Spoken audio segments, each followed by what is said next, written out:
নজর রাখবো পরবর্তী সংবাদে। যখন নিজে থেকে স্বপ্ন দেখতে স্বাবলম্বী হওয়ার, তখনই দুষ্কৃতীদের তাণ্ডবে সর্বহারা হচ্ছে এক বেকার যুবক, এমনই ছবি কার্যত ধরা পড়েছে।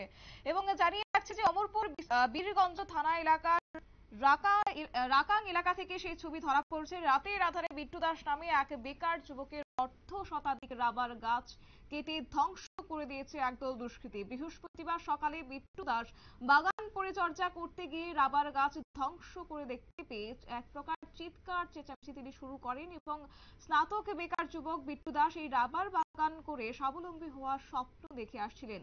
বুধবার রাতের কোনো এক সময় স্থানীয় সমাজদ্রোহীরা এই অমানবিক দুষ্কর্মটি সংঘটিত করেছে অভিযোগ তুলেছেন সেই যুবক। কি বলছে শুনুন। সন্ধ্যার সময় আমি বাগানে এসেছিলাম, এসে তেমন কোনো কিছু দেখিনি, কিন্তু গতকাল রাতে কে বা কাহারা আমার রাবার বাগানে অনেক ক্ষতি করেছে। 50 থেকে 60টা গাছ নষ্ট করে দিয়েছে কে বা কারা দুষ্কৃতিকারীরা। এটা কি মনে করেন আপনার শত্রুতার বশত করেছেন না অন্য কোনো কারণ হতে পারে? দেখুন, আমার সাথে কারো ব্যক্তিগত শত্রুতা নাই।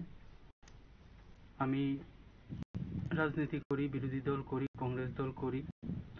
হয়তোবা এই সুবাদেই আমার বাগানটা নষ্ট করে দিয়েছে কে বা কারা। এই ব্যাপারে থানায় কোনো অভিযোগ দায়ের করেছেন আপনি? এখনো অভিযোগ দায়ের করিনি, কিন্তু কিছুক্ষণ পর আমি যাব থানাতে গিয়ে অভিযোগ করব। ঠিক আছে, আপনার নামটা? আমার নাম বিট্টু দাস। এই এলাকাটা কোন? আপনারা শুনলেন সেই যুবকের বক্তব্য। কার্যত তিনি এক প্রকার তুলে ধরেছেন যে তিনি বিরোধী দল করেন, যার পরিপ্রেক্ষিতে এবার ধারণা করা হচ্ছে হয়তো বা রাজনৈতিক কোনো কারণে দুষ্কৃতীরা এই ঘটনাটি সংঘটিত করেছে। তবে এই ঘটনাটি ঘটেছে অমরপুর রাকাং এলাকায় এবং এই ঘটনাকে কেন্দ্র করে অমরপুর বীরগঞ্জ থানায় ইতিমধ্যেই মামলা দায়ের করেছেন সেই যুবক বিট্টু দাস। সংবাদ আপাতত এই পর্যন্তই। পরবর্তী আপডেটের জন্য চোখ রাখুন শুধুমাত্র নিউজ ভ্যানগার্ড রিপোর্ট।